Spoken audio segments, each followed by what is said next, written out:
Hello, everyone. We have Adejoh here again. He's talking about life insurance. Without any further ado, I'm bringing him back on here.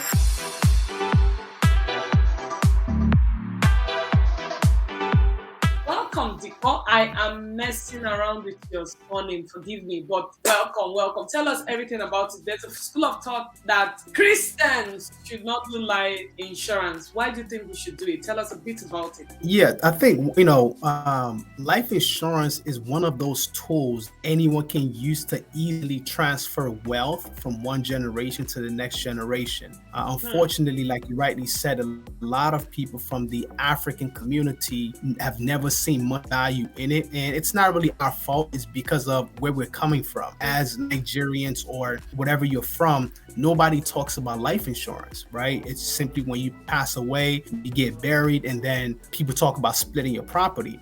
Well, if you are in a Western world, that's not the case. Personally, I know that different types of life insurance has its own privileges, but generally speaking, you find out that people who don't have life insurance tend to always pass on what I call generational debt to the next generation, right? Because number one, people now struggling to raise money for the funeral. You have people who are now struggling to now keep up with the same expenses when there was two people in a home. Now it's only one person. So life insurance goes beyond just you as an individual. It's thinking about the next generation. Now, with that being said, there are different types of life insurance, which most people, even I wasn't aware of until I really got involved in the insurance business. And that is, you can actually benefit from your life insurance policy while you're still alive, right? So you don't have to die before you benefit from it, which is the thought by most people. Now, for example, you got term insurance. So term insurance is the type of insurance policy which means that it expires at a particular age. So term is terminate. So if you have a 20-year term insurance policy and you are 40 years old, that means if you don't die by 60, all the premium that you've paid for the policy is gone. It's a lot cheaper, very, very affordable. But then again, once it's expired, then that's it. The other angle of insurance is what we call whole life policy,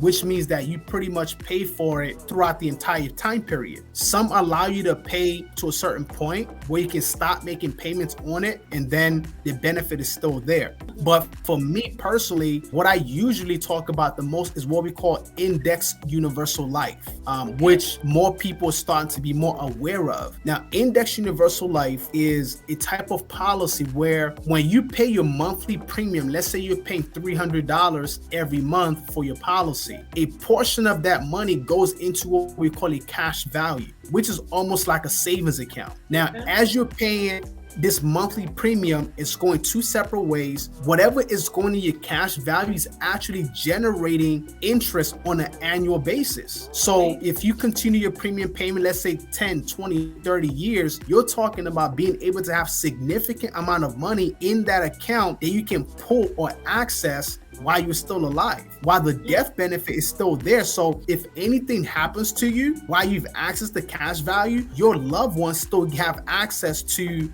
the death benefit. So that's probably the most beneficial policy for anyone who's definitely still young, because the older you get, the higher you're paying in premium and the less beneficial insurance policy might be for you, depending on which one you go with. So generally speaking though, if someone is watching this and you've always seen life insurance as a bill or as a burden, you got to think about this. At least in America, in the United States, most people have car insurance. Most people have homeowners insurance. Most people have health insurance, not because they have to, but just in case something happens. So you and I might go through our entire life, God willing, 90 years old and never get into a car accident. But we've been paying the same monthly payment just in case something happens. Same thing with health insurance. Now, when we talk about life insurance, it's not just in case something happens. It's when it happens. Yes. Because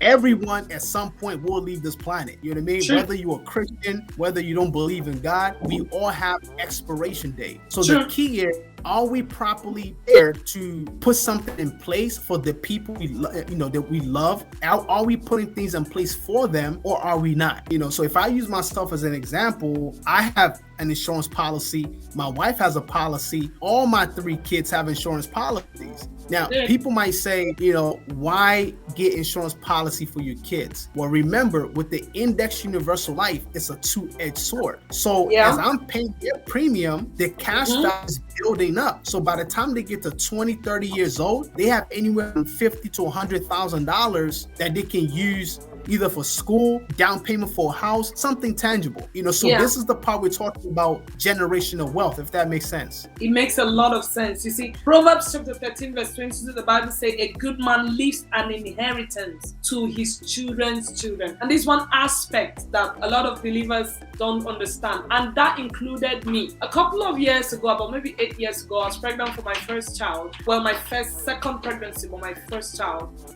And someone called me on phone. I was taking a flight from Manchester to Texas, and I just got a phone call that I had to pick. So I picked it up, and the person said, the believer and the pastor that has no knowledge. I just screamed, God forbid. And he said, no. I said, no, don't say that to me. He said, no, I'm trying to tell you about life insurance. I said, don't you ever say I got involved in an accident. He said, okay, what if you get involved? I said, don't say that. I won't be involved in an accident. 7 years down the line, I was driving on 5th of December 2021, and I had an accident just close to my house. A car ran into me, and he was trying to market life insurance for me at that time, but thank God I didn't have to. Nothing happened to me suddenly, because I only went to buy hand gloves for my kids, and the place I went to is just 5 minutes away.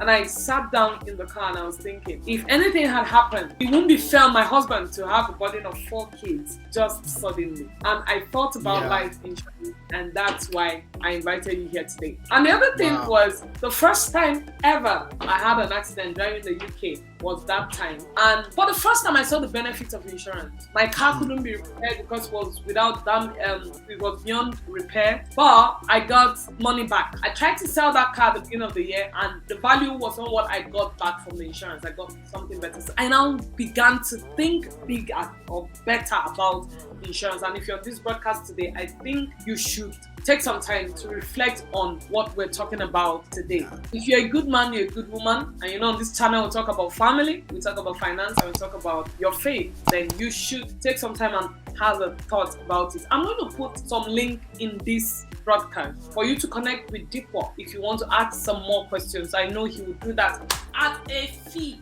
Please, you can send him on TikTok, you can connect with him on TikTok, especially. He's a TikTok star, as a matter of fact. And of course, you can connect with him on all social media platforms. I'm excited that he had time for us today. And I want to say big God bless you to you, Adejoh, for being here today. Thank you so much. Thank you.